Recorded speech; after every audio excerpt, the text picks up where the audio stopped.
What's up, old school homies? Let's talk about sour beers. I got to try a really cool sour beer in Big Bear. It was a 4% beer. It's kind of like a table beer, you know? Table beers are cool. If you haven't never tried one of those, they're like really light saisons, and you get like a lot of the funk without high alcohol.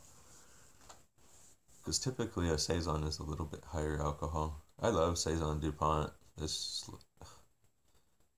yeah, it's typically like a beginner's sour, right?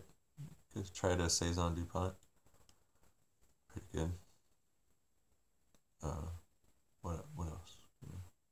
Saisons. There's just not like a lot of examples for you to try. If you see one, drink it. It's just so nice to find a saison. I haven't seen one for sale in a store or in a bar quite a while.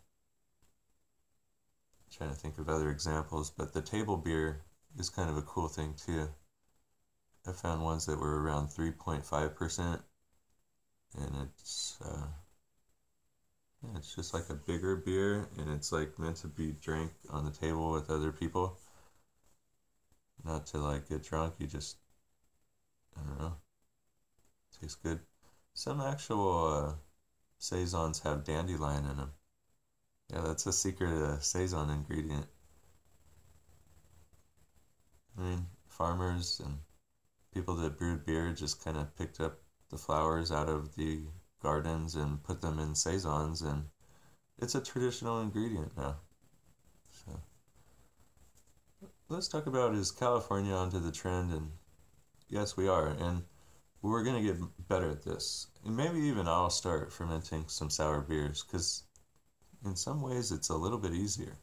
But once you start fermenting sour beers, all your equipment is pretty much contaminated, and you can't go back to making yeast beers unless it's just your hot side equipment, but not the cold side. None of your cold side equipment is good once it starts touching bacteria. You're pretty much going to have bacteria live in the vessels, and it's hard to get rid of. You can't just always wash it right off. It could reform again. So this is actually how breweries take advantage of how bacteria beers are made. If you clean the vessel where a bacteria beer is fermented, you could ruin the brewery. And we've done this before. The famous brewery Orval has actually seen this happen. All of the border of the vessel was really the secret to their house beer, and somebody cleaned it, and once they cleaned it, everybody in town was like, the flavor is lost. So they started adding in a bacteria. I'm trying to remember the exact bacteria, but I mean, let's not get too nerdy with it. All right, let's do it. I'm gonna really think about this.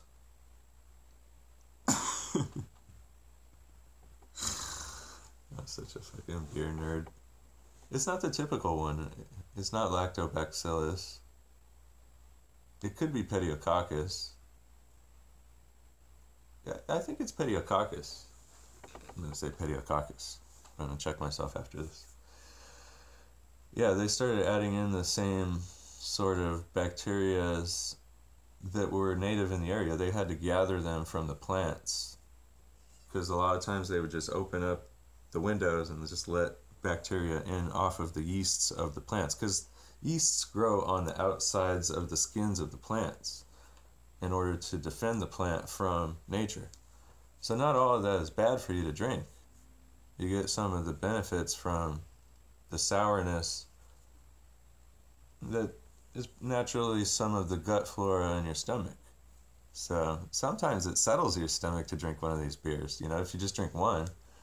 Now, if you hang out at Sour Week all week, you know, you might sour your stomach. But in moderation, yeah, they're delicious. They add a dryness, crispiness, a acidic twang that kind of can be balanced with other flavors and just really give you a whole array.